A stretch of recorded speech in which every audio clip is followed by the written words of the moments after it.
Rosa was a woman in her 80s. Her husband had passed away recently, and she had 6 kids, 6 full-grown adult kids with children of their own, and they all loved spending time with her. It's like one big happy family. So they would come over on the weekends, they would bring her food, bring her new shoes, they would brush her hair out for her. Literally whatever Grandma Rosa wanted, they would do it for her. But sometimes Rosa would forget which one is which, or maybe she would forget which one was married, or maybe on that particular day, she would be convinced that her husband actually never died. Rosa has dementia. And if anyone had a family member who had dementia, it's hard.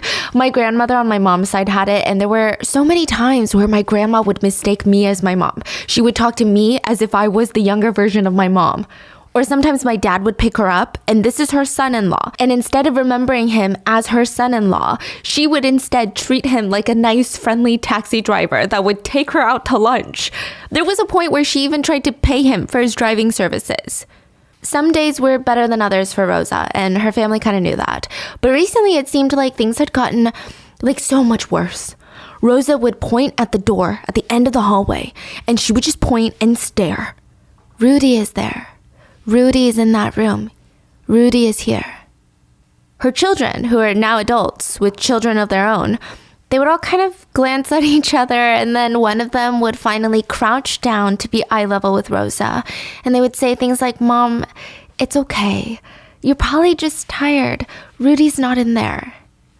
And she would continue pointing. "Rudy's in there. Rudy's in that room." And they would sigh, and they would let it go again. They all knew who she was talking about. Rudy Farias was a boy who had gone missing in Houston 5 years ago. But their mom had dementia. There's no way that Rudy Farias was in that room at the end of the hallway. There's no way. 3 years after Rosa passed away, Rudy was found alive. He had been living in that locked room at the end of the hallway for the past 8 years. He had been held captive, not by Rosa, but by somebody else.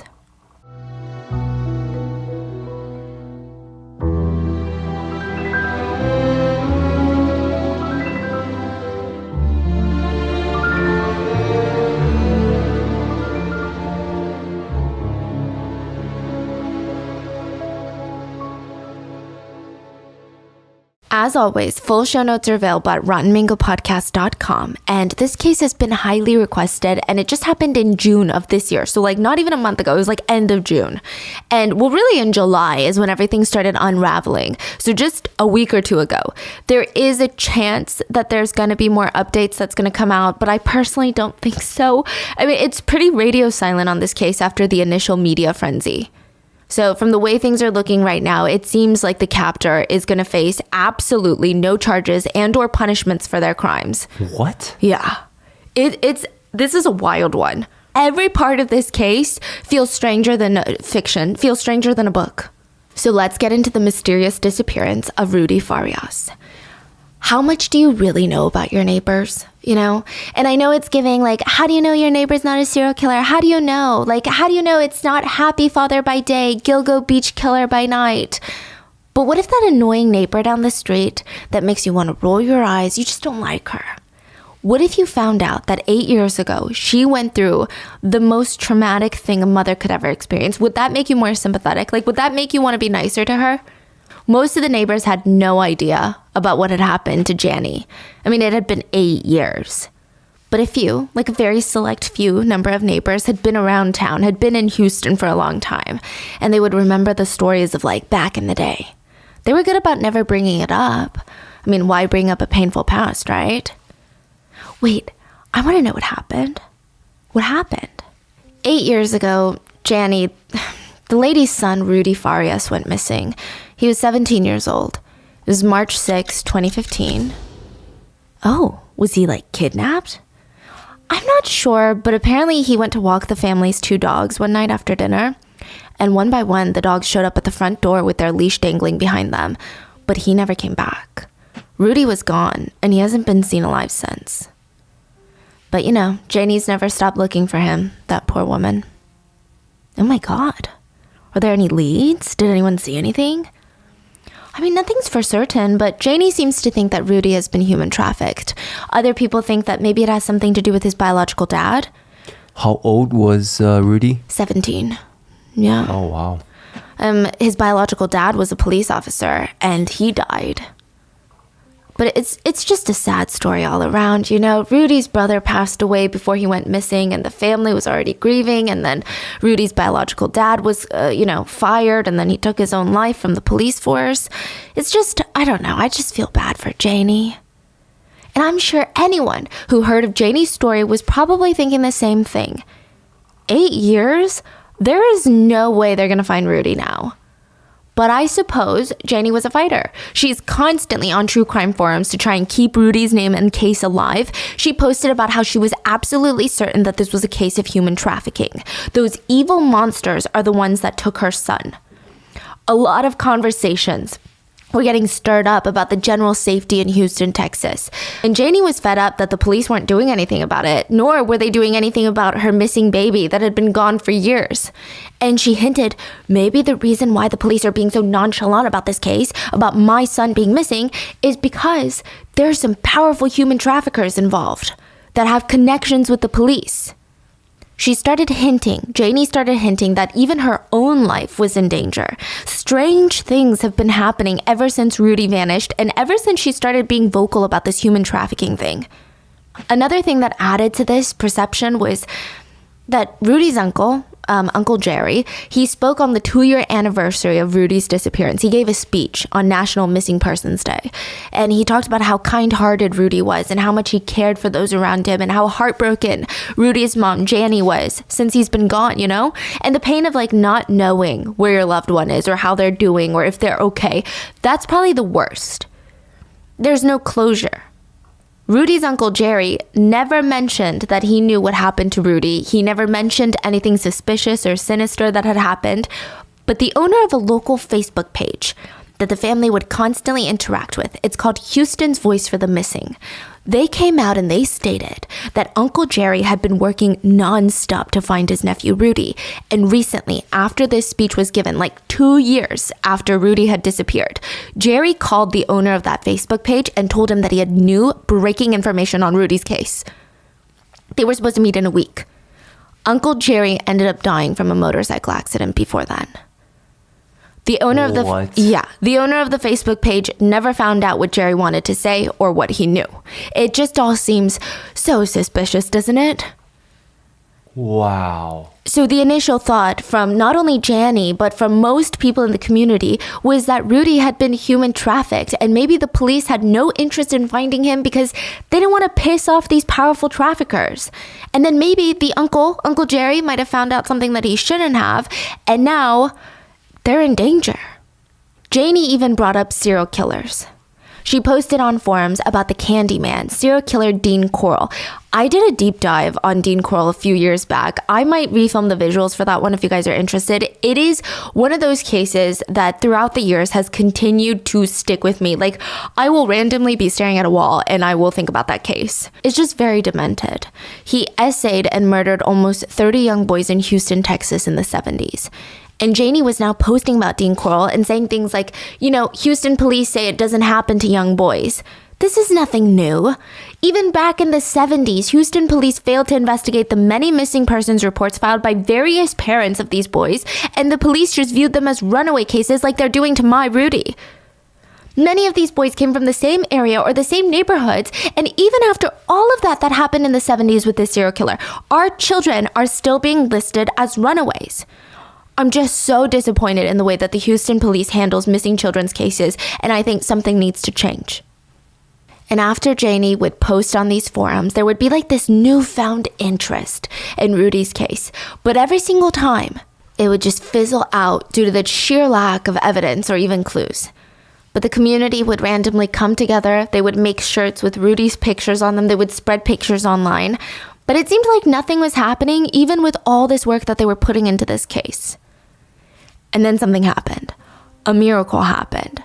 June 29th of 2023, a month ago, 10 p.m. at night, a call was made to emergency services. 911, what's your emergency? Hello? Yeah, I'm here in front of the Immaculate Heart Church, and there's someone laying on the ground. Excuse me? Is this person conscious? Are they injured? Can you describe them for me? They seem not that conscious. I think they're injured, and it appears to be male, maybe in his 20s. Could you please send help? Help is on the way. Officers will be there shortly. The injured man in question was Rudy Farias. But the officers didn't know that. Rudy had gone missing 8 years ago. His face was forgotten in like the piles and piles of new cases that they had. Their department was consistently understaffed and underfunded. So when they arrive, it's not like this aha moment where an 8-year-old cold case had been solved finally, right? None of that. It's just an injured man.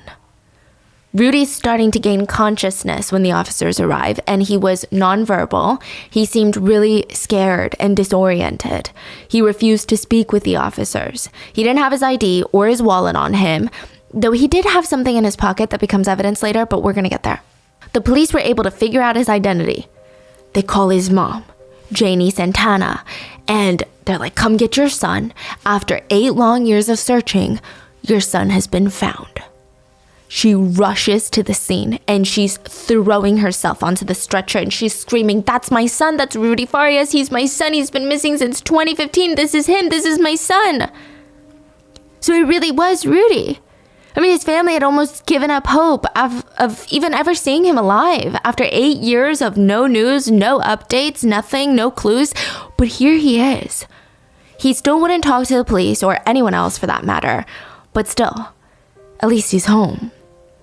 His family would just have to wait and figure out what happened, how he was injured, where he had been this whole time, and how he ended up in the parking lot of a Catholic church that was 8 miles away from home. He had sores on his feet. He had cuts and bruises all over his body. He had blood in his hair. But those were all things that could heal. What couldn't heal are probably the memories of whatever happened in the past 8 years. Janie posted on Facebook thanking everyone in their search for Rudy over the years. And, she said, currently, we have no additional information on Rudy's case. My son, Rudy, is receiving the care that he needs to overcome this trauma, but at this time, he's nonverbal. He is unable to communicate with us. We're asking for privacy during this difficult time, but we will share more details as he continues to heal. She stated that every time that she tries to talk to Rudy, he would say a couple of words, freeze up, and then crawl up into a fetal position. She knew that it was going to be a long, tough journey for him, but she's so thankful that he's just home and found alive. She hinted at the fact that whoever did this to Rudy, whatever he had gone through, was so bad that he couldn't even speak, that he was becoming nonverbal because of it, through the trauma. She posted Rudy's original missing persons photo and a new picture of him laying down, sleeping in a hospital bed. You can't really see much of Rudy in the new picture. The white blanket of the hospital bed is like pulled all the way up to his face and his body isn't that visible. But she mentioned that after 8 years of being missing, the one thing that stayed the same with Rudy was he was wearing his brother's necklace around his neck. He had worn this the day that his brother had passed, and the day that he went missing, he never let go of it in the 8 years he was missing. So the public, they obviously have questions after this news is released. It's very similar to the Carly Russell case. Everyone's wondering, okay, is there someone that we should be on the lookout for? Like, is there someone dangerous on the loose in this city? Like, is this going to happen to us? No doubt, the police officers had questions of their own. When Rudy was found, remember how I said there was one thing in his pocket that would be later key evidence? There was one thing, a credit card issued to Janie Santana, his mother, that was in his pocket. And if you want to just like bask in the happiness of this miracle coming together, maybe it's a detail that you could ignore. But the officers, they couldn't ignore it. One of them brought it up. Maybe we should call the bank. They called the bank and found out that credit card was issued 2 years ago. If Rudy had gone missing 8 years ago, how did he get his mom's credit card that was issued just 2 years ago? That is crazy. Yeah. And as they're trying to get answers for their questions, they start getting calls from those that were close to Janie and the family, Janie's neighbors primarily. And they told officers, hey, I saw all the news because this is making headline news at this point, like not internationally, but nationally, not just in the state of Texas. And they told officers that boy that was found after 8 years, we're just a little bit confused because, we know the mom, we're the mom's neighbors, and I'm pretty sure I saw that boy like a month ago at the house with his mom. What? Most of us didn't even know she had a son that was missing. We just found out. And that guy that I'm seeing on all these pictures is the son that she had in the house. I mean, wait, maybe she has another son. Are they twins? Like, we just want to verify. We just want to make sure that everything is A-okay. But I'm pretty certain that that missing kid is the kid that we've seen in the neighborhood. And his name wasn't Rudy. It was Dolph. Side note, Rudy's full name is Rudolph. When he talks to us, he doesn't say too much on who he really is. We just know that he lives down here with his mom. He goes to work with her around 6 p.m. to maybe 7 or 8 in the morning. And he just been freely walking down the streets. The neighbors stated they believed Janie had one son, Dolph. He was a good kid. All the neighbors knew Dolph because he would always kind of roam around the street trying to hang out with them. Sometimes they would play card games in the garage with Dolph. They really liked him. He was very sweet, very, very kind. But one thing that they constantly noticed about Dolph was that he seemed to just never really be in a sober state of mind. He was harmless, don't get me wrong. He had a good heart, they knew that. But they said, when he talked, he didn't really talk too much. We just knew that he lived down the street with his mom. He went to work with her, and he would just kind of roam around the neighborhood. Another neighbor stated, every time I saw him, he was always high. I mean, he was never sober. He would talk about mushrooms and would smoke marijuana. I mean, you could tell that there was something off. When he came to my house and his mother called him, he didn't answer. Actually, to me, if I'm being honest, the mom always seemed a little bit weird. I always avoided talking to the mom. Anytime they talked to Dolph or hung out with him, Janie, the mom, would come over and offer to take the neighbors out to dinner or give them a little monetary gift for hanging out with her son. So everyone just thought maybe the son really has no friends and the mom wants to encourage him being social with the neighbors by rewarding the neighbors or something. Sometimes Janie would even text them looking for her son. She would text them things like, hey, Rocky, can you give me a call back, please? It's Dolph's mom. Thank you. But now neighbors are seeing on the news that Rudy, who had been missing for 8 years, was found, but they knew him as Dolph. That was Dolph, and they were not losing their minds, okay? Another very suspicious thing to note is that once Dolph became Rudy on the news again and came back home, Janie would visit each of the neighbors that had ever seen or ever talked to Dolph over the years and ask them to please don't talk to the media. Oh my God, what is going on? So if Dolph is Rudy and Rudy is Dolph, that means he has been living at his mother's house for the entire time that he has been, quote, missing. He was never missing. His mother knew where he was the entire time. So who in the world is his mom? Who does stuff like that? Because mind you, for the past 8 years that he's been, quote, missing, she's been on true crime forums, she's been talking to news stations, she's been having these rallies with the community. So let's get into Janie Santana. I mean, clearly something is very wrong with her, to put it very nicely. Do you guys remember Charles, the brother that passed away? So his dad was married to Janie. He said that when they first got married, he was so excited because he had a son from a previous marriage, Charles, and Janie was coming in with Rudy from a previous marriage, and they were going to be this one big, happy, extended, blended family. But just 1 year into their marriage, he found out that she was already married to somebody else. Actually, married to 5 different men. At once? Yeah, so it's not clear how many at once, but it could be potentially up to 5, which is against the law because, yeah, it's against the law. You can't be married. But why, though? I guess she just never went through with divorces. Oh. Yeah, so she just liked getting married, didn't like getting divorced, and then would just get remarried and then be married to 2 people at the same time. And on top of that, she just generally had very, very messy relationships. She was the type that seemed to kind of, at a first glance, you would think that maybe she's a very caring, single mom who wants the best for her son. But the more you get to know her, she's a lot. In a previous marriage, she was fined $43,000 for disorderly conduct during the marriage by the courts, indicating she might have been abusive to her previous partners. But the abuse doesn't seem reserved just for her partners. Allegedly, she was being sued by her siblings for custody over their elderly mother. So Janie's mom was old and needed someone to take care of her. So this is Rudy's grandmother. All her other children were willing to take care of her, but Janie convinced her mom. She was like, Mom, you gotta stay with me. Like, I'm the one that knows you best. We're the closest. All the siblings, they love Janie, but they're upset about it. Janie's house is notorious for being absolute filth. Their mom was being forced to sleep on a stinky sofa that was covered in urine. The entire house was coated in like a thick layer of animal feces and pee. So they tried to talk to Janie like, hey, I don't think you're in like the right space and you don't really want to take care of her. It's just so much of a hassle. Why don't we take mom in? Janie wouldn't have it.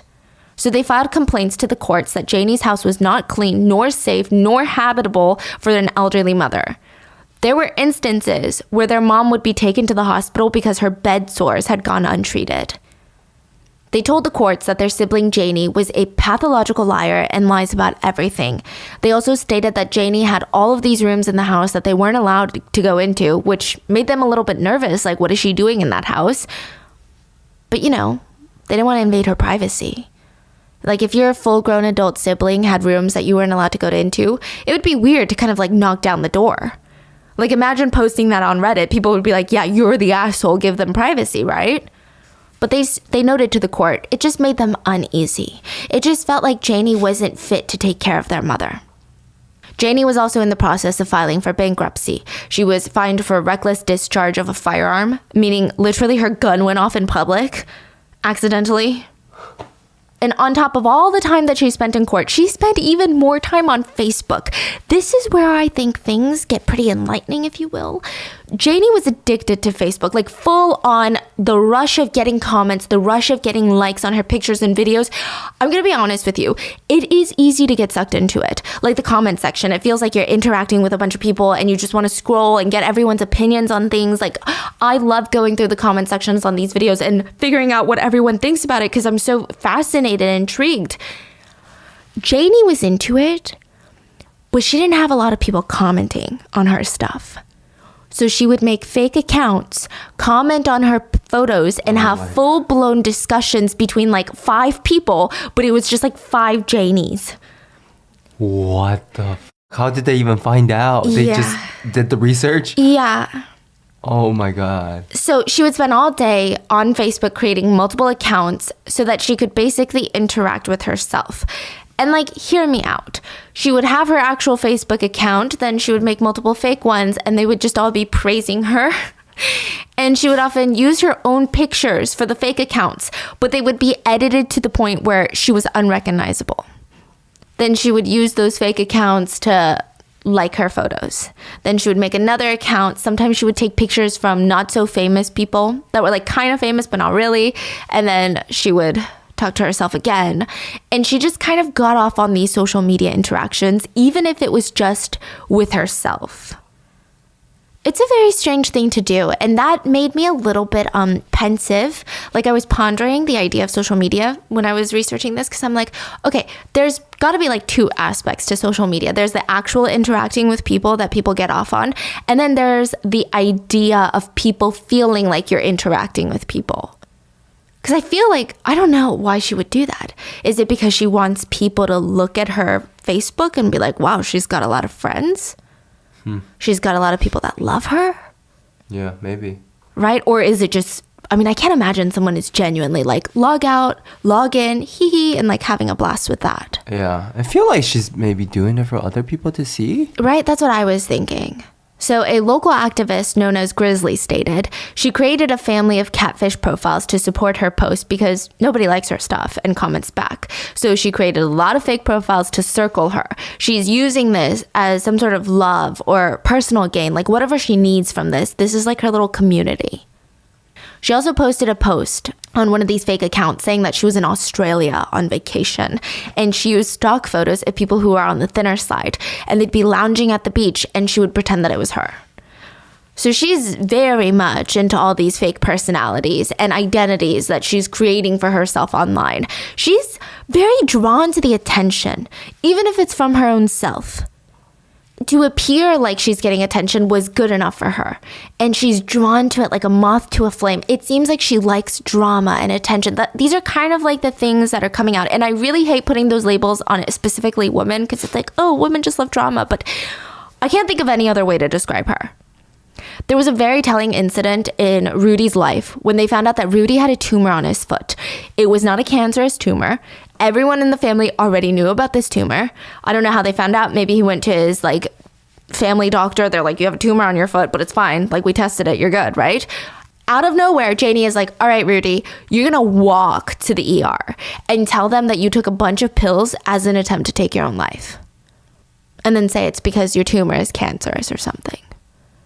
What? And then once he did that, he was admitted. She gets called to the hospital. She runs over. She's taking pictures of him, posting it to Facebook, talking about how he has a cancerous tumor.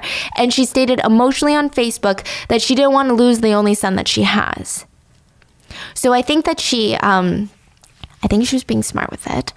She wanted it to appear as if Rudy had cancer. And in order to be an inpatient, I don't think that they were going to inpatient him for just having a tumor on his foot that was non-cancerous.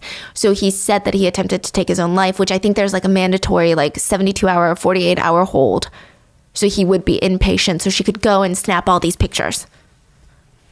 Wow, come on. This is alleged. That's my belief. That's my personal opinion, okay?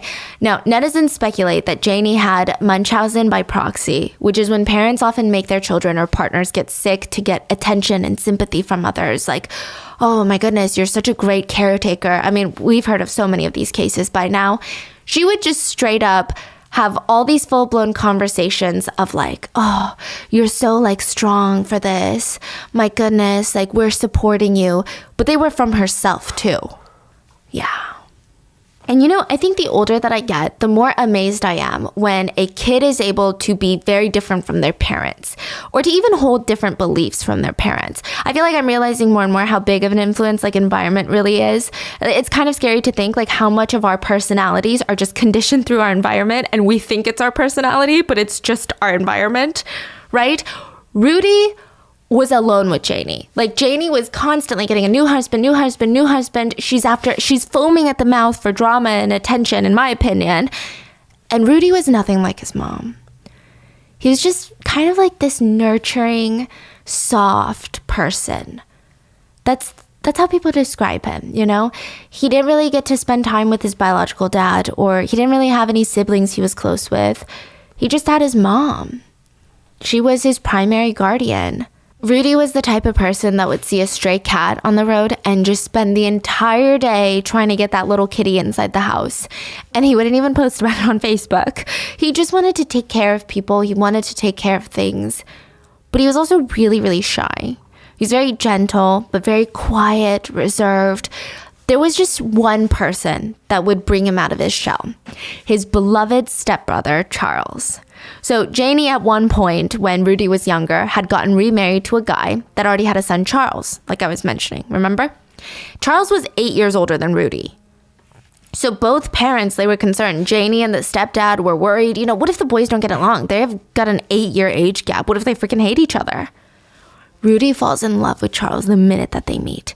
He sees Charles as this older brother-father figure that he never had, that he had been desperately craving. And everything Charles did, Rudy wanted to do. Charles has plans to go join the Marines. Rudy has plans to go join the Marines.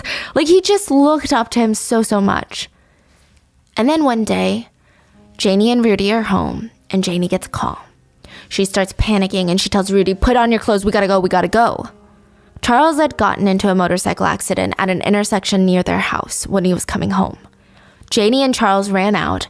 They were there at the intersection before any paramedics even arrived, which I'm not sure was a good thing or not, because Rudy could see Charles laying there. His brother, his father figure, his best friend is laying there, losing so much blood. He was barely breathing. At just 13 years old, Rudy saw his big brother die on the side of the road. He watched Charles take his last breath right there on the streets of Houston. And I imagine this was incredibly traumatic. I mean, at 13, I'm kind of amazed at how well Rudy analyzed and expressed his grief. He went onto Facebook on the first anniversary of his brother's death, and he wrote, "Brother, today is officially 1 year since the day you left to be with the Lord. I still miss you as much as I did then, if not more. You showed me so many things when you were here. My regret is not telling you that I loved you before you left. I wish God would just grant me one wish, and I would use that wish to bring you back. I wish I could ride with you through the open roads of the woods, and I just couldn't have asked for a better dad and a father figure." He's 14 when he wrote this. Like, I can't believe how mature and thoughtful this post was. And then 3 years after Charles's passing, Rudy's biological father passed away. Rudy was 16 years old, and Rudy's dad was found in a parking garage in his police patrol car with his police-issued pistol and a self-inflicted bullet wound to his head. Okay, so let me explain. Rudy's biological dad was a police officer. Well, not anymore. At the time that he died, he actually was fired from his position the day of his death. A couple months before his death, right? Higher-up police officers caught a whiff of something fishy going on in their police force. There were an overwhelming number of speeding tickets issued by officers who seemed to be able to, split their bodies in two. Early February, Rudy's dad issued a speeding ticket on the Katy freeway. 7 miles away, at the exact same time, Rudy's dad was issuing another speeding ticket. So unless he was able to split his body into two, something he never told the police force about, or there was something fishy going on. It was clear he was writing up false traffic tickets, but the question is why, right? What is the reason? Back then, and I don't know if it is still now, and I don't know how many different police departments do this, but certain police departments, they basically pay their police officers commission on speeding tickets. Think of it like that. So they get paid based on the number of tickets that they write. This probably has, I think, been since changed at most police departments to a regular clock in, clock out system to get overtime. But the more tickets equals the more overtime pay. Rudy's father was one of the 3 officers at this particular department doing this. He did this for 3 years and made more than $150,000 in fake overtime. Collectively, the 3 of them wrote more than 5,000 bogus tickets and fined random citizens a total of $350,000. So thankfully, after this comes to light, those tickets were thrown out. But Rudy's dad was fired from his position. He had to hand in his badge and his gun, but instead, he walked out of the court that day, went to the patrol car, and took his own life. Now, Rudy wasn't that close with his biological dad. He was not present in Rudy's life after he and Janie broke up, but it took a really big toll on Rudy. It seems like even Rudy was surprised by the amount of emotions that he was feeling after finding out about all of this. He wrote on Facebook, "Even though I didn't really know him, it still hurt to lose him. I mean, maybe because I know I'm never going to get the chance to have that father-son relationship with him that I always wanted and get the closure that I always needed. Honestly, I didn't expect to feel anything for him when I got the news that he died, but I did. I didn't realize there were feelings I had, and I think these feelings were a mixture from shock to hurt to sad to anger to numbness and more anger and just, I don't know, so many mixed feelings." He's a very, very insightful kid. Yes. Even the way that he's able to grasp. So logical too, the way that he breaks it down. And the way that he articulates his feelings of I didn't expect to feel these feelings, you know? Mm-hmm. Yeah, very good at communicating. Now, Rudy was 16 when his dad passed. The combined death of his brother and his father in such a short amount of time, I mean, it definitely took a toll on him. His cousin stated that at 17 years old, and I don't know how to describe this. They say that he had the mental age of a 10-year-old. I don't know if I believe that because of the Facebook posts, but I think they meant his innocence is kind of what I'm getting. So the way that they describe it is he's so warm, so kind, so sweet, but he had this childhood naiveness about him. That a manner of thinking that most children grow out of during teenagehood. When you're a teenager, you're like a menace to society. Everyone is. But he just had that childhood innocence about him. It seemed like maybe the trauma actually made him feel even more shy, more reserved. It did feel like he had some sort of depression, PTSD, and/or anxiety. And then Rudy went missing. And then for the next 8 years, Janie would tell the story. One of Rudy's chores after school was to eat dinner and then walk the 2 dogs. Usually it takes 15 minutes for them to do their business, but 15 minutes turned into 2 hours and 3 hours, and I'm pacing around the house trying to suppress the motherly panic when you start to... I was reasoning with myself, maybe he ran into a friend, he got distracted. But then Janie heard a bark at the door. Instead of her son and 2 dogs, there was 1 dog with the leash dangling behind it. The dog found its way home. Janie said she was actually less nervous now. She thought, okay, maybe while Rudy was walking the dogs, he let go of the leashes and they ran about, and so he's chasing after the other one right now. And this one found its way home. He's going to turn up soon. She waited. There was another bark at the door. Her other dog. By the morning, both dogs were home, but Rudy was gone. She called the police, who didn't seem that interested in searching for Rudy. Technically, he was 17, and they considered him basically an adult, which you're like, what? Basic adult is 18. He's 7 months shy of 18, and 17 is the age of consent in Texas, so no, he's not a minor. Are the police just heartless? Well, not really. Apparently, Janie gave them the wrong birth date when she initially reported him missing. It's unclear which birthday she gave, but that could potentially explain why the police believed him to be an adult when he went missing, at least briefly. Janie also told officers that Rudy had a tumor on his foot that made it very hard for him to walk, and he was struggling with his mental health. Officers searched the area that Rudy had gone missing. They found a backpack with notebooks and an asthma inhaler, and Janie confirmed it to be Rudy's, which This is changing things. If Rudy ran away, like the police initially thought, why would he have left his backpack and his inhaler in it? Now Rudy was classified as a missing persons case, and Janie went into missing mom mode, okay? She's printing out posters of Rudy and putting them up everywhere in town. She's getting the police involved, family members, friends. The entire community is putting up these posters. Everyone felt for Janie. First, her stepson Charles dies, then her former husband dies, and now her other son is missing, all in less than 5 years. They want to help, especially after they heard Janie tell the story of how Rudy went missing. Of course they want to help. They couldn't believe it. I mean, just a young kid walking the family dogs goes missing. It's shocking. But it is just a story, isn't it? So the case goes cold slowly. Officers who are working on Rudy's case, they get transferred, they start working on different cases, they retire, they get fired, and the community also kind of moved on. I mean, there was such little information to even go off of. Nobody would even have any clue in which general direction to even search for Rudy. The only one that was interested in looking for Rudy was good old Janie. She started a GoFundMe page for her son. And she wrote, "It has been so long and Rudy is still missing. Please help us find Rudy." The community came together and donated over $2,000 to find her son. The detectives continued searching, but they told Dateline NBC, "We don't really suspect any foul play." What? There's nothing to indicate that he had gone missing. Really? Yeah, the backpack, they stated they couldn't even be really sure that that's Rudy's backpack. All they got was the mother's confirmation.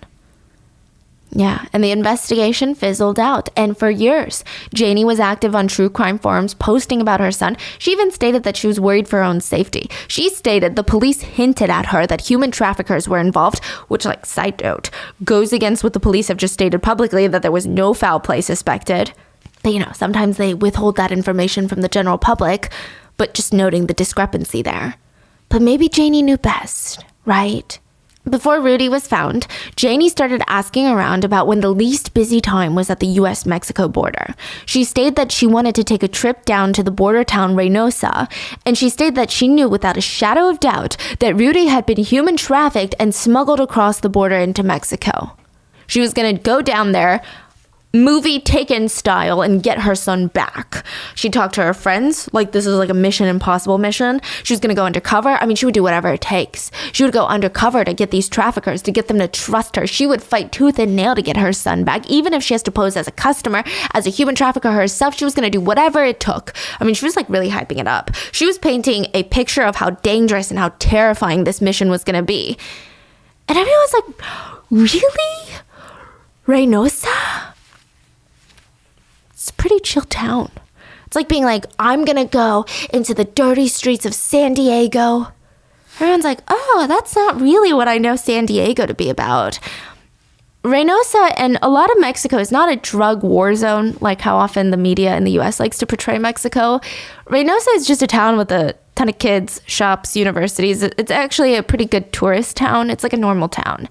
And of course, there's probably human trafficking there. I mean, there's human trafficking presence in every major and mid-sized city around the world, especially near country borders.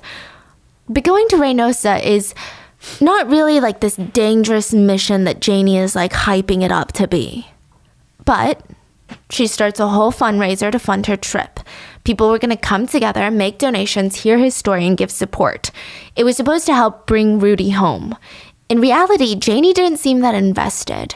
So the rest of the family, Rudy's cousins, aunts, uncles, they had pooled all their money together and actually hired 2 private investigators that showed up at the fundraiser. And the 2 PIs, they're pretty observant. Everyone else is, we're normal people. We're like in our heads. We're, okay, well, I'm stressed about this that's going on in my life and I'm not really focusing on other people right now. These 2 PIs, they're like detectives. They said, it was weird. At the fundraiser, Janie showed up late. She didn't go around and say hello to any of the people who were donating money or anyone who was at the fundraiser. And remember how she said she knew which human trafficker took Rudy? Well, the private investigators obviously were interested in this, and they were like, hey, you gotta tell us the name. You gotta tell us that we can't help you. We're literally being paid to help you, so let us help you. She hesitantly probably gave them a name. And they actually tracked that person down, called them, and this alleged human trafficker already knew Rudy's mom. And she stated, I told Janie I didn't want to be involved in her scam. And then they hung up. What? Very strange. Then on a different occasion, Janie sent this investigator receipts of conversations that she allegedly had with Rudy's traffickers. Now the thing is, she told the PIs that these traffickers were located in Tijuana, Mexico. The type of Spanish in the alleged conversation is the wrong dialect for someone from Mexico. Okay, this is kind of crazy, right? And the thing about Spanish is that there's literally an entire world of different dialects. There's this interesting phenomenon that's actually happening right now in border states between Mexico and the US and inside of the US where Spanish is changing. It's called Chicano Spanish or Spanglish or Tex-Mex Spanish. It's Valley Spanish, some people say. It's got a ton of different names.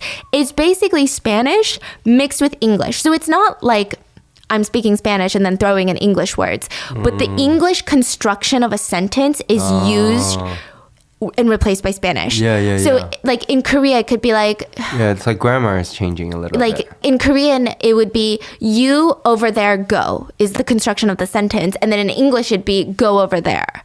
Mm-hmm. But you know what I mean? So it would be that English construction of the sentence, but replaced with Spanish. There are also a lot of words that are kind of not made up, but not really said a lot in Mexico that's used with a lot of 2nd or 3rd generation immigrants from Mexico that now reside in the US. It's on its way to becoming like classified as its own language.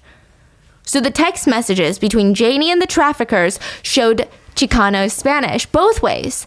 And the PIs kind of raised their eyebrows. Like, sure, it's a possibility that people in Mexico can speak a dialect that's mostly found in the US. But fun fact, this dialect, Chicano Spanish, is typically looked down upon by people in Mexico.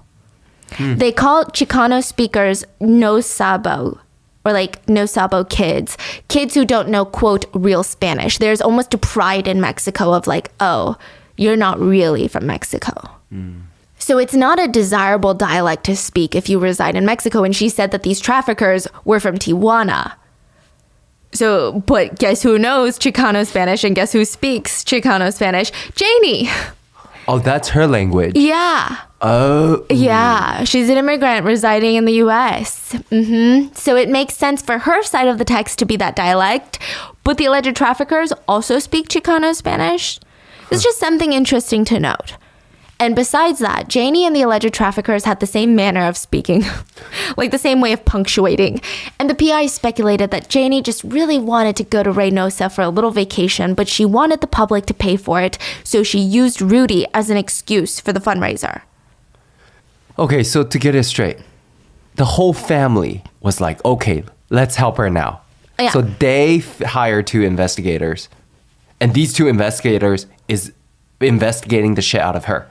Yeah. Basically. Yeah. And she's basically digging her own own grave now. Yes, but I think the family doesn't know that because the investigators, I think they were trying to hint it to the other family members that hired them. But it's very hard to be like, hey, I think your sister is lying about this without any proof. You know, because these are all kind of like, oh, I don't want to say it. I know we're both thinking it, but like, I don't want to be the one to say it. Yeah. Yeah.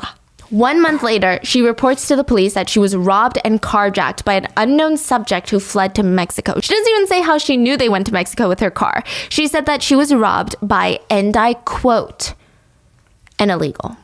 And that left such a sour, awful taste in people's mouths. I mean, she's from this community. Most of the people supporting her and supporting her cause were people that lived in the area, and they felt like, you know what? Maybe Rudy is not being found because he's not a white kid. Like, we as immigrants, we need to stick together. None of these people were rich. Like, this is not the socioeconomic community where they're just pouring in money to GoFundMes. They didn't have a lot of disposable income. A lot of them had family from Mexico, just like Janie has family from Mexico. I mean, she should understand how hurtful it is to call someone an illegal and accuse them of a crime, but she still did it. And remember how Janie's siblings sued her to get custody of their mother? So it sounds like all of her siblings hate her, right? That's not really the case. They still really cared for Janie. They just also really cared for their mother. Whenever Janie got a call of a reported sighting of Rudy, it didn't matter where in the country it was. The siblings would drive her for days. One time they took her from Texas, Houston, Texas, and drove her all the way to California because they got an anonymous tip that Rudy was seen in California. Wow. They would take days off work. They would leave their families, leave their bills, leave their responsibilities to get Janie to California to see if that was her son, and it was never Rudy. After each failed attempt to find Rudy, Janie would post onto Facebook, and she once posted, "Rudy Farias, I know God and Big Brother Charles are both watching over you wherever you are. I ask them to every single night. I ask that they shield you and protect you wherever you are and keep you safe until we can find you and bring you home. Where could you possibly be? I miss your morning kisses and your everyday funny pranks. I just miss you, period. Your room is empty and cold as you once described your brother's room when he passed away. That empty feeling I never wanted to feel again after losing your brother. But here I am with that emptiness once again, so please find your way back home to me and fill this empty void that I'm feeling." Side note, Janie references losing her other son a lot, and while she was Charles's stepmom, and I know stepmoms can be very involved and can be just like a regular mom, like a biological mom to their children, Janie and Charles allegedly weren't close at all. Like, allegedly, Janie didn't really care for Charles like that. And then he died. And then after he died, suddenly it was like, my son, I'm grieving my son. You were my everything, my son. Anyway, her post continued. I can't do this anymore. You are all I have left. Please find your way home. At the time she wrote and posted this Facebook post, Rudy was in her house being held prisoner behind a locked door. It seems like he was held captive in that room for 8 years. Rudy would later state that he was never chained up or physically held captive, but he was mentally held captive. 8 years ago, when he was 17 years old, he had gotten fed up with how he was being treated at home. He felt underappreciated. He felt a lack of respect. He said his mother never respected his boundaries, and he just wanted to live his own life, right? So he ran away at 17. He ran away. Oh.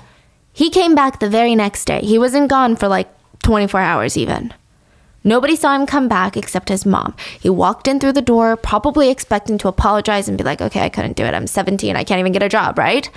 But Janie told him, you need to go into hiding. What? The police are looking for you, Rudy. You're a wanted man now. You had gotten a speeding ticket a few days ago, and because I already reported you missing, the police think that you're running from the law, running away from the speeding ticket. You're an outlaw. The police are looking for you, and when they find you, they're going to throw you in jail for running away. Rudy genuinely believed her. Keep in mind that his family said that at the age of 17, his mental age was closer to 10, and this was his mother, so he didn't expect that she would ever lie. So he stayed hidden in his room for the first day, and then the first day turned into like a week and then a year, and then his mother had everything worked out. She had thoroughly brainwashed him. Anytime anyone would come over, he would go into the room, lock the door, and stay deathly silent. The only people who knew he was home was his mother and his grandmother, Rosa. That's it. She tried to tell the rest of the kids, so Rudy's aunts and uncles, that Rudy was in that room. But every single time, and Rudy heard all of this. What? Yeah, he's in the room listening to his family talk, laugh together, and then randomly his grandmother would be like, Rudy's in that room. He desperately wanted to do something, but he couldn't. His mom convinced him that if anyone knew that he was home, the police would find out and he would go to jail. So why did she bring her mom to the house too? Some people suspect that she was getting checks from the government if she okay. was the caretaker. Oh, I see. Yeah. So after the case had died down enough, she allowed him to go outside to visit the neighbors once in a while, only so long that he used the name Dolph instead of Rudy. She also took him to work with her. She worked as an overnight security job, so all she did is do some paperwork and kind of sit there. And she forced him to do all the paperwork. Basically anything in the job that she didn't want to do, he was doing it. And when he wasn't doing her job for her, she would toss him her credit card and have him go buy the groceries, do some errands. I mean, this is incredibly ballsy. Yeah. Allegedly, according to a source that spoke with Rudy after he was found, they stated Rudy had suffered physical and mental abuse at the hands of his mother. They alleged that during the 8 years, Janie would drug Rudy, punish him by locking him in his room like a prison. She threatened and taunted him that he was going to go to prison, and she convinced him that he was in a lot of trouble. She kept him drugged up, allegedly, so that he couldn't think for himself. There are also allegations of SA during this time that are hotly debated online. An activist who spoke with Rudy alleged that Rudy told him that his mother would come into the bathroom when he was showering, force him to bathe her. Sometimes she would just stare at him while he showered. The activist also claimed Rudy stated that Janie forced Rudy under the covers with her without any clothes on. And it sounds like Rudy didn't say this. Rudy did say these things, but the part that is hotly debated is some people are interpreting that as clear abuse. Other people are interpreting it as he didn't explicitly say. In fact, Rudy actually would later deny abuse was involved. But to some people, this is abuse, you know. So the activist believes 100% without a doubt that there was some sort of abuse going on. This went on for about 8 years. But Janie is no mastermind. It's not like she pulled off the most meticulous plan for 8 years long. We actually have a strange time period called the Rudy sightings. In 2018, Rudy's cousin Cassandra called the police and she said the weirdest thing had just happened. I think I just saw my cousin, and my cousin is missing. But I went back to check and now he's gone. Okay, Cassandra, where did you see him? Oh, near my aunt's house. His mom's house? The police would go to check. They didn't have a warrant, so they would ask Janie if they could take a look around, and she would let them. Now, typically with warrants, or the lack of a warrant, I guess, is they don't really dig too much. Like, they don't go through your cabinets. They don't go through your drawers. In fact, if a door is closed, typically the police will ask you, can I open that door? Because they don't have a warrant. They don't have to forcibly open everything. And there was one door that was closed. It was at the end of the hallway. And they asked, can we open the door? And she said, oh, I'd rather you not. Since they didn't have a search warrant, they couldn't force her to open the door. The house was quiet and orderly. She was being generally helpful. They didn't feel like anything was suspicious. I mean, who knows what's behind the door? Maybe it's just like a bunch of her underwear that's hanging in plain sight after she did laundry. Either way, the police leave and chalk the sighting up as a false lead until it happened again. This time it happened when Janie was in the car. She was stopped by the traffic police for a minor traffic offense. She was let off with a warning, and the police asked for her name and for the name of the guy in the passenger seat. She said her name was Judy, not Janie, and she told the officers that the guy in the passenger seat was her nephew, Raphael. They didn't even run her license plate because the traffic offense was so minor. Wow. There were a few more sightings of Rudy all around his house or in his neighborhood, but each time the police investigated, Janie said that it was just a nephew of hers that looked so similar to Rudy. But the police were kind of confused at the time because most of the sightings of Rudy were reported by Rudy's family members, like his cousin Cassandra, the neighbors, the passerbys. That's explainable, you know? If a neighbor is like, I think I saw this guy on a missing poster, right? It's explainable. Maybe there's a lot of strong genes in the family. But a family members? Like, how likely are you to mistake one cousin for another and be so convinced that one cousin is the other that you immediately call the police? These family members must be losing their mind for years. Yes, and Janie is like master manipulating them the whole time. And they're so like my heart even breaks if for they them. have suspicions. Yes. And then it's like, is it true? Is it possible? Is it not possible? They must be losing their mind. And then you have to also consider when you are accusing someone of something so heinous, you start talking yourself out of it and you're like, am I horrible for thinking that even? Yeah. Am I horrible for even thinking that she's capable of doing something so bad? And then you come to find out that you were right. Yeah. Then you probably will feel shitty. Yeah, Like you should have done something, right? They feel a lot of guilt.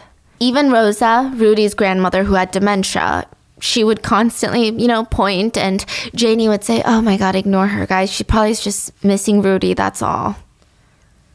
Yeah. Netizens speculate that the police didn't care too much about these alleged sightings because either A, Rudy is an adult at this point, or B, because of Rudy's socioeconomic status.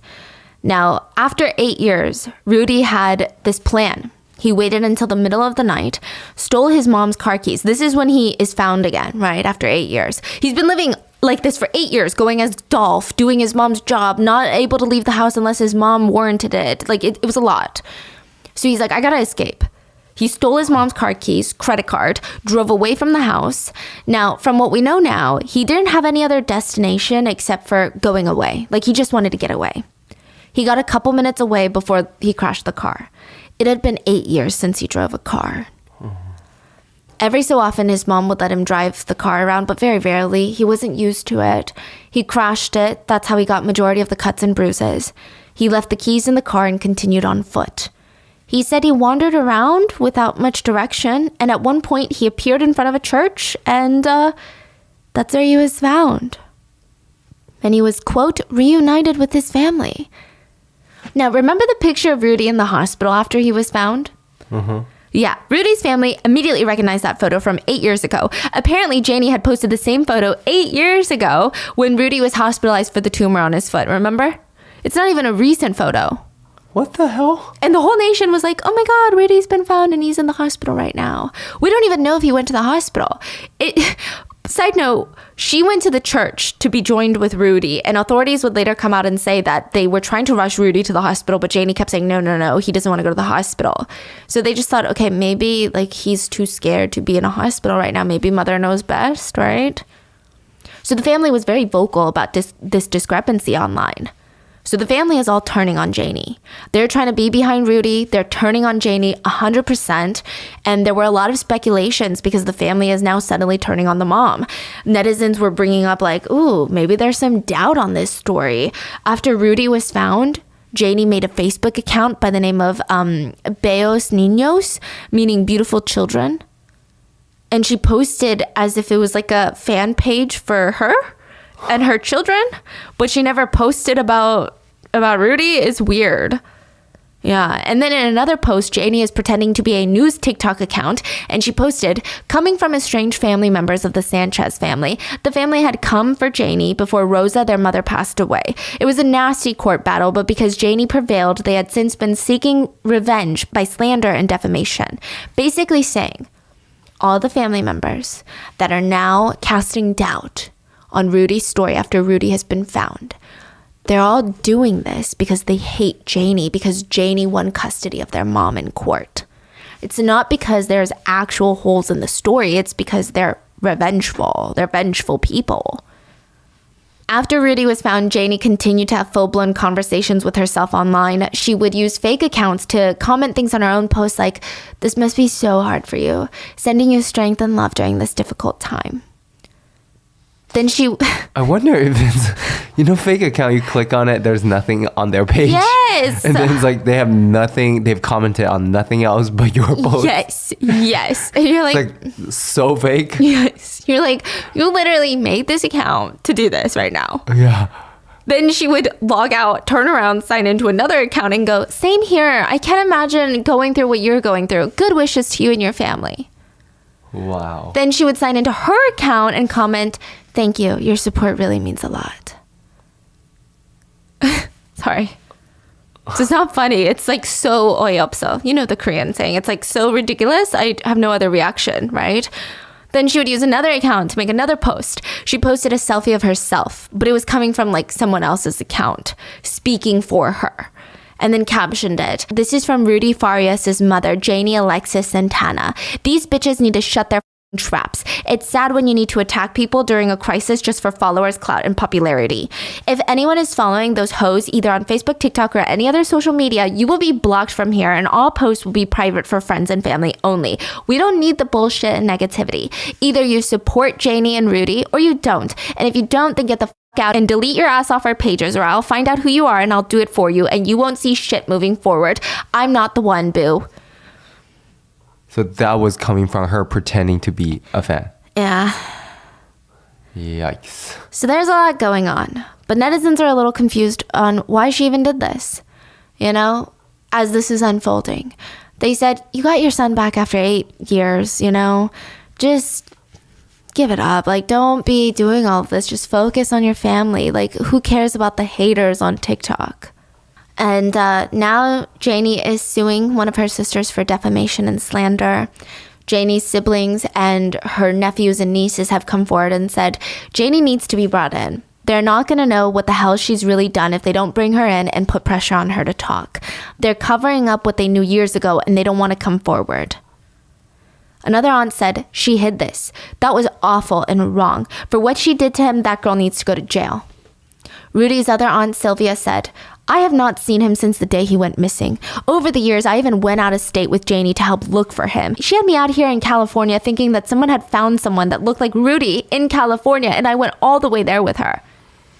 His aunt Patricia said, how could you do that to your own kid? And I bet you it was Janie who threw him out there and beat him up by that church to be found. The family is also kind of upset with the police. They believe the police didn't do enough during the years to try and find him. I mean, they literally came face to face with Rudy during a traffic stop and didn't notice anything. On July 5th, Rudy was finally ready to talk. Except the only person that he was willing to talk to wasn't the police, but it was a local activist by the name of Quanell X. Quanell was the leader of the new Black Panther movement in Houston. He is an activist advocate for victims of discrimination, police violence, wrongful termination, and more. He helps people get media coverage for their cases and negotiates with law enforcement on their behalf. He is not a lawyer. He is just an activist. And when I say just, I don't mean like just an activist, but you get it. He's not a lawyer. He's not a police officer. Now, Janie called him and asked if he would speak with her son, and Rudy also agreed to speak with him. He said, Janie called? Yeah. And Quanell got the call out and he rushed over. Rudy didn't want to talk to the police and he hadn't talked to the police since he had been, quote, found. Now, Quanell asked if Rudy minded if police sat in on their conversation. Rudy didn't have to talk to the police. He didn't have to answer their questions, but they would just be there to listen. And he agreed. Now, Janie was originally in that motel room, like that hotel room, while they're having this conversation. But every time he would try to talk, she would kind of like put pressure on him to shut up, or she would give him a look, or she would like put her hand on him. She was very hesitant. So they asked her to leave the room. And then she was like, okay, fine, but he needs me because he might have a panic attack. They're like, just leave the room. 5 minutes later, the door would burst open and she'd be like, is my baby okay? Is my baby doing okay? You can't force him to talk. He's going to have a panic attack. And then she would burst in the room again 2 minutes later, like, Rudy, are you okay? Are they putting pressure on you? It seems like she's scared of him saying something. Eventually, they would get an hour alone with Rudy, and Quanell would come out of it, and there were news reporters all outside the hotel waiting for this moment. And he told them there was definitely abuse, no doubt about it. When he started telling me this, I couldn't believe it. I sat there trying to hold back my tears to be strong for him because I didn't want him to see that. The most sacred thing to a young man is his mama, but to hear what she did to her son, she's the damn devil. She convinced him to use a fake name and told him to really believe that was his name. And with a lot of drugs, it worked. This boy was abused big time with drugs, along with what I believe is abuse based on what he said to us. The boy was mentally tortured and physically. That was a house of hell. Apparently, Rudy told him that he was forced to, quote, play husband during his time in captivity. Quanell told interviewers that Rudy had cut marks all over his forearms, like razor marks. He also had some on top of his chest, which were later identified as self-harm marks. Rudy told Quanell, I just want to be free. I'm tired of living like a slave. I feel like a slave. Quanell told the media, I want his mother to pay for the crimes that she's committed. Based on what that boy told me, I don't see why she's not in handcuffs right now. He was petrified but the minute that he was by himself, he calmed down. The minute that she left the room, he calmed down. I believe she was drugging the hell out of that kid. He said he didn't like getting into the bed with her, that he would try and sneak out of the bed, but she told him he had to be her husband.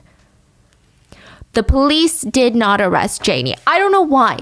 Even if they can't use Rudy's story, which I think they can since there were officers present, they had enough evidence to charge her with something. I mean, she falsely led police to believe that Rudy was missing for 8 whole years.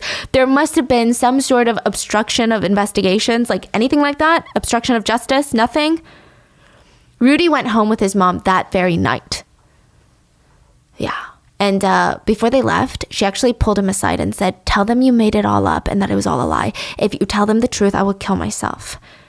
She thought she was out of range from the media's mics, but she had no idea she was being recorded. No way.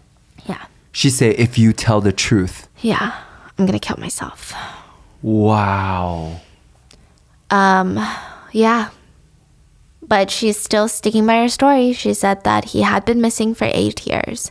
The police held a press conference and they stated that it doesn't seem like as of now they will be pressing any charges against Janie. They said that there is, in their belief, no evidence of SA, and being missing is not illegal. Being MIA is not illegal. I don't know why they can't charge her with like obstruction of justice or anything like that. But they also stated that they're underfunded and overworked or something. They made it a whole thing. Personally, I wonder, and this is a pure speculation on my part, this case got so much national attention. I wonder if they admitted that there was SA involved, it would become how did the police not check the house? How did they not get a search warrant? How did they not know during the traffic stop? I wonder if it would come back to the police. Yeah, but yes, the issue here is Rudy is still under the mom's abuse currently. Yeah, so he is now with a family friend, but we don't know like how far her manipulation is, if she's gonna get him to talk to her again. Yeah. Yeah. Like he's so traumatized and so scared, and the mom got away with it, so how is he gonna get better? Yeah. That's just my pure speculation. I feel like if they think that there is SA or if there's more investigation that uncovers something, it could lead to the police is incompetent versus they already look like a joke right now. I know, yeah. I think so too, but here we are, right? July 11th, Rudy was finally ready to talk. His face and body were completely blurred in the interview footage. He confirmed that his mom made him stay hidden in the house the entire time. He said, I had free will to leave. She never handcuffed me, but it felt like brainwashing. Eventually, she would lock me in there mentally. She was my only parent. She was the only figure that I had after I lost my brother. When I lost my brother, I didn't have anybody to teach me how to live or even have confidence. He stated during his captivity, he tried to keep busy. I would study religions and cultures online. I think we should stop putting labels on everything. There should be prosperity, but there's too much depression and anger in the world. He stated that there was no SA. He said, I remember I had to sleep with her, but it wasn't or anything like that. I would not lie about that because there are plenty of people who need help. The media likes to twist my words. I never said anything bad about her in that regard. It was just boundaries she would push. She would make me uncomfortable and I would say stop and she would ask me why. I didn't do anything wrong. So I would tell her okay and let her do whatever she had to do. I was just a people pleaser. It was just her all the time, my mom. The interviewer tried to be more specific and they said, what about what Quanell said? About what? Just what he said about the relationship between you and your mom. Specifically, about the... See, that's what I'm saying about the media. I never said anything about intercourse. He didn't get into specifics like that. Yeah, she did want me to play husband, like cook and clean. We know that she wanted you to play the role of a father, but as far as assaults, did she ever? No, she didn't do anything like that. I do not need to go file for a rape kit or make a police report. It would never be like that. I did not have any reference or people to bounce off of as to understand what was a healthy thing or not. Maybe it was just not me understanding how people worked because she was the only person I ever understood. The interview will be linked in the show notes, but Rudy does speak a lot about it is kind of all over the place. He speaks about colors and algorithms and how they affect the psyche. He would say that the algorithm is what is controlling us through social media and colors. So if you see something white, you get distracted. You see something pink, you'd be reminded of someone who's trying to help you, and you're reminded of prosperity and love. And red reminds you of anger and hate. So he was saying that there's a lot of corruption in colors and things like that. So there's a lot that's going on. I think there was a portion about vaccines. I think that overall, even in the interview, it seems like he's this very incredibly kind, articulate, caring person, but also someone who seems to be suffering quite a bit. I think also maybe the comparison between his initial Facebook post when he was much younger and to now, it does seem like there is more trauma that's being expressed in the way that he communicates, is just what a lot of people speculate.